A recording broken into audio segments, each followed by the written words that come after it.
நம்ம ஆவடியில ப்ராப்பர்ட்டியில இன்வெஸ்ட் பண்ணணும்னு ஒரு நல்ல லேண்ட் தேடிட்டு இருக்கீங்கன்னா இந்த இடம் உங்களுக்கு கண்டிப்பா உதவும். இந்த ப்ராப்பர்ட்டி ஓன் பண்றவங்க மகாலட்சுமி ஹோம்ஸ். இது இவங்களோட ஃபேஸ் 3. இதுக்கு முன்னாடி இவங்க பண்ண ப்ராஜெக்ட் எல்லாமே சூப்பர் சக்சஸ்ஃபுல். இந்த ப்ராஜெக்ட்ல டோட்டலா 2 ஏக்கர், அதுல 72 பிளாட்ஸ் இருக்கு.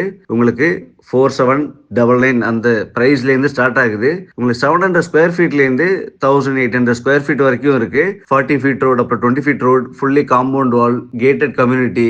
உங்களுக்கு 30 ஃபீட்லயே கிரவுண்ட் வாட்டர் வந்துடும். CCTV camera, avenue trees, street lights, அதுவும் சோலார் ஸ்ட்ரீட் லைட்ஸ். சுத்தி பாத்தீங்கன்னா ரெசிடென்சியல் ஏரியா தான், உங்களுக்கு பயமே இருக்காது. அண்ட் ஸ்பெஷலான விஷயம் என்னன்னா, இங்க இருந்து காலேஜஸ், ஸ்கூல்ஸ், அப்படி railway station, hospitals, Bangalore bypass, உங்களுக்கு பூந்தமல்லி மெட்ரோ எல்லாமே ரொம்பவே பக்கத்துல. இந்த சைட்டை பத்தி ஃபுல் வீடியோ நம்ம போட்டிருக்கோம். கீழே ஒரு லிங்க் இருக்கும், அதை டச் பண்ணி பாத்தீங்கன்னா நீங்க ஃபுல் வீடியோ பார்க்கலாம். இல்ல எனக்கு சைட் விசிட் உடனே போகணும் அப்படின்னா ஸ்கிரீன்ல தெரிய நம்பருக்கு கால் பண்ணுங்க. இவங்க மீடியேட்டர் யாரும் இல்ல, டைரக்டான கான்டாக்ட் நம்பர் தான், உங்களுக்கு ஹெல்ப் பண்ணுவாங்க. அண்ட் நெக்ஸ்ட் வீடியோல சந்திப்போம். Happy homes, state in with Tamil real estate news channel. நான் உங்கள் சுப்ராஜ்.